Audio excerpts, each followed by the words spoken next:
फिलिपियों के नाम पौलुस प्रेरित की पत्री, पहला अध्याय। मसीह यीशु के दास पौलुस और तीमुथियुस की ओर से सब पवित्र लोगों के नाम जो मसीह यीशु में होकर फिलिप्पी में रहते हैं, अध्यक्षों और सेवकों समेत हमारे पिता परमेश्वर और प्रभु यीशु मसीह की ओर से तुम्हें अनुग्रह और शांति मिलती रहे। मैं जब जब तुम्हें स्मरण करता हूं, तब तब अपने परमेश्वर का धन्यवाद करता हूं, और जब कभी तुम सब के लिए विनती करता हूं, तो सदा आनंद के साथ विनती करता हूं, इसलिए कि तुम पहले दिन से लेकर आज तक सुसमाचार के फैलाने में मेरे सहभागी रहे हो। और मुझे इस बात का भरोसा है कि जिसने तुम में अच्छा काम आरंभ किया है, वही उसे यीशु मसीह के दिन तक पूरा करेगा। उचित है कि मैं तुम सब के लिए ऐसा ही विचार करूं,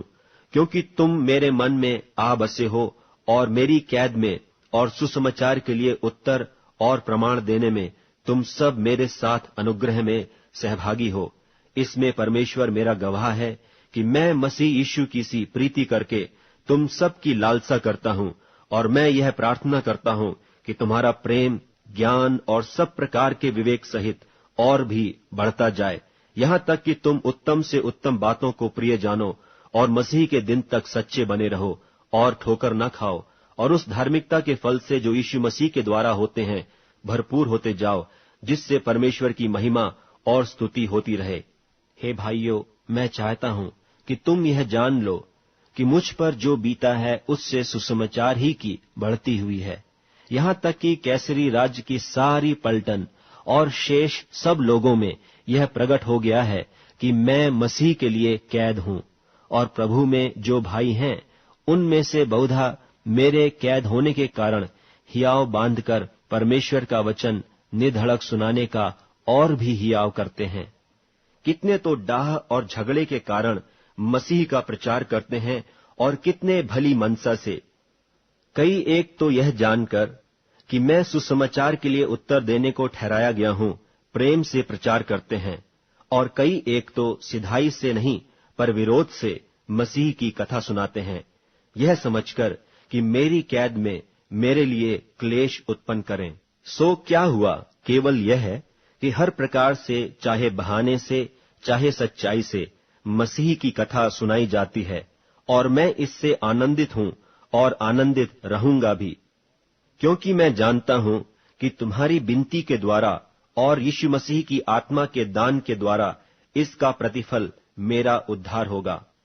मैं तो यही हार्दिक लालसा और आशा रखता हूं कि मैं किसी बात में लज्जित न हूं, पर जैसे मेरे प्रबल साहस के कारण मसीह की बड़ाई मेरी देह के द्वारा सदा होती रही है, वैसा ही अब भी हो, चाहे मैं जीवित रहूं व मर जाऊं, क्योंकि मेरे लिए जीवित रहना मसीह है और मर जाना लाभ है। पर यदि शरीर में जीवित रहना ही मेरे काम के लिए लाभदायक है, तो मैं नहीं जानता कि किस को चुनूं, क्योंकि मैं दोनों के बीच अधर में लटका हूं। जी तो चाहता है कि कूच करके मसीह के पास जा रहूं, क्योंकि यह बहुत ही अच्छा है, परंतु शरीर में रहना तुम्हारे कारण और भी आवश्यक है।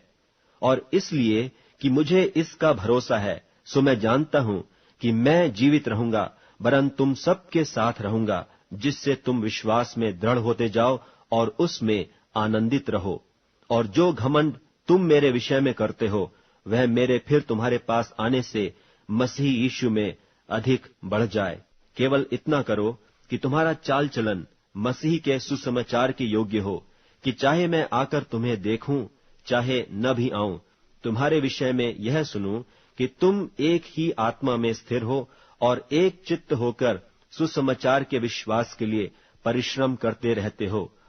और किसी बात में विरोधियों से भय नहीं खाते। यह उनके लिए विनाश का स्पष्ट चिन्ह है, परंतु तुम्हारे लिए उद्धार का, और यह परमेश्वर की ओर से है, क्योंकि मसीह के कारण तुम पर यह अनुग्रह हुआ कि न केवल उस पर विश्वास करो, पर उसके लिए दुख भी उठाओ। और तुम्हें वैसा ही परिश्रम करना है जैसा तुमने मुझे करते देखा है, और अब भी सुनते हो कि मैं वैसा ही करता हूं।